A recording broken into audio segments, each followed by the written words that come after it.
Challenge ya kwa nani? I was a good idea about all the money. Obanya bla fe. Challenge go na ganye back pan. Ona ganye simple. Simple idea, but to be no. Na be anaba kwete fe abanu ona beni won wie be anu e wo fese nye pan nye gbe ke ni nye twa kejo fe kenkle ni adu o fa ni ogbe ni mam bia na money o shi machine you but to be no je yo wie acho mi Romeo ni adu ade si gan you fe gan you na acho la adu e isabla ji ablefo o acho mi ni adu ablefo me ko me unsumo na me je adu bloni nje aje nkutoku ni kweturu mami ni mene nge bagan femo nga eko me femo ni femo no ne wo be eshisine eyan ojo osi fe fo na gbe ni mi gatuso o fa ni ani mo bia na ye ni oju okejo ke ogbe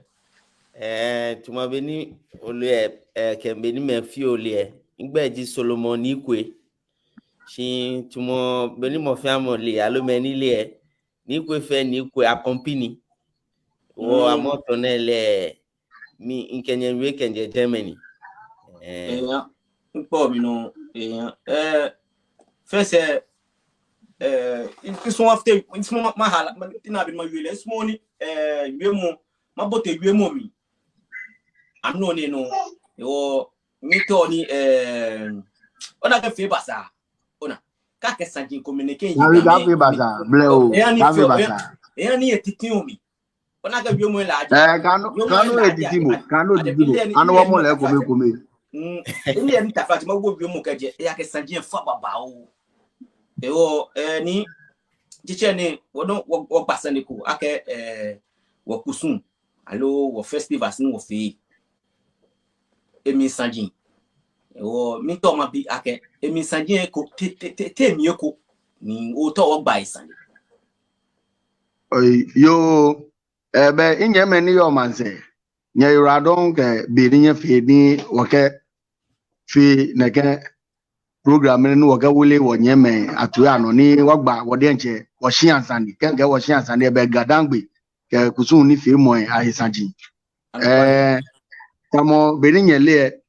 afine homowo ni wo ye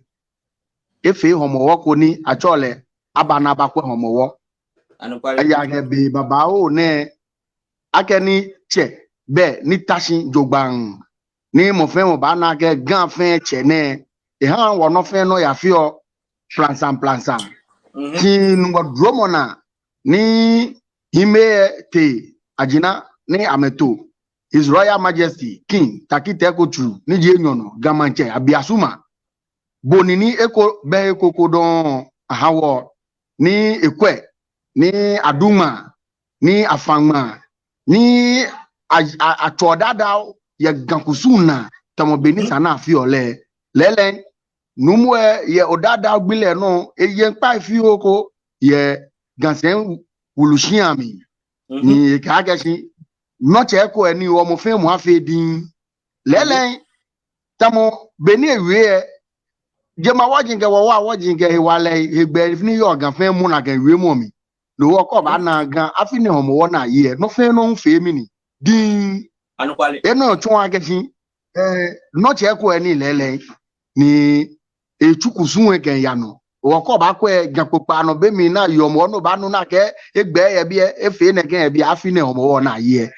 eko be mi na kan kra e fo keke bile ho ke obajepo e gan machine anana ne mai geji ni ncho ehiye ko kan na ma ni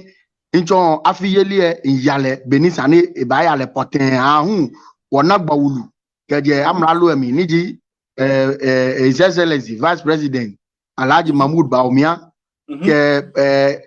efi o me watch John Mahama me unke ame delegation ko me babai wokuwa nshi ye gamashi emi ni amege hime bana afi ngamo afi ne le mi shi ni gan ko mi to economy ye shi ba mi inu mo ogbe ebu ka wa che ele san ni wo ke wo ye agmeshmo wa kokuluda jina gen bale o blofo mano no na go ba ke ageshi e bomoden wa de nche wa de nche fefe akeshi e batashi yesen wulu eno ni e hani sen wulu amumo e kole ni e kesen mumo wulu amumo ni yo mie ntuni ni gan akọ e mama papa ebu ro ifi oko ni yo ye gan afile wi mo yi ne fa ni o manya bla o manya bla o fun anu pal o wi wa ni adu o wi wa de nche ni agbene matuke ya inyemi nu eno NIKOI mneche no NIKOI wanyime ewi no ko mi to ni ta flash o ka fi wa chona te ona wo gan o mo wo ni aya finite. Okay. Kan claiming to bule kemeni kwa ofen. Afina homowo ona ke wo tame kuma obeshin ashi wo kwaye online. Ni adu fe videos bi ni ke send wo. Anu kwa la afina homowo le inte homowo ye gan. In observe homowo pi abrochi bi eneshin. Afina homowo le na kwekoda. Anu kwa ni ke okwe homowo je ni omo kekeshi ona no kotumo ekome femo ko yemi obake atashi na planning na gan menfu ame kemene na mene engale o e4 como anukwale so bi o mem inna kuna nyemi afom ye kan sinaga ni ko ele anukwale ngoka ayo anukwale inna ko ekoda inna ko kembeda inna ko ekoda inna ko ekoda ewo no ni pem nke ba gbe fi oji kenkle wonder himeji ashi am a fair plan here was no fia no cashi correct keje gamashi pona abon akwa bibia mi ya efo ni enochi e pola nche ni ga ya hwaye manchema go mi nke ni biye ni sempe mo fia mote ahwaye manchema go mi obake a plan ni na me fair to 4 o'clock 5 o'clock na ba pe ko ye machine mi na gan ni crowd ni machine Charlie afinele ni majo mo fia mo ni fite ebe alo eskako ne ke wo mi ni omo fe ne ke ye for wa lenche ye for wa ni ekome fe mo ni himeji e ke chinsin wo sole mo ko fa ipa moji ibaya hin ni next year ko lenche iba fe ko da ni mo ke yeliji beni wo fe wo bien ni gani ke himeji ye traditional cancer na me fe ye show ake with time to come won wa gbene won ba bon dignitaries mancheme monarchies ya blochi na mo wan baba kwa wo mo edake it is a fat cosmo keyboard afukada homowo is the biggest festival in Ghana nole anukwale je tribal mene ofio shin homowo is the biggest biggest ona ewo for wa me video se ni Massimo skese ni adu kese enwona wa lencha safulala mfoke ni bi ni adu ele sani shukwe wo hale award lencha yake palesa blanco meke hani ganke ni otinto meke ni bi ni je somo info na crash info na jina ke gbile into kenkle ni isegama shi mi ite nche ma we ni ji ade akwawe ni wo ji me ni wo yo gbesi akwason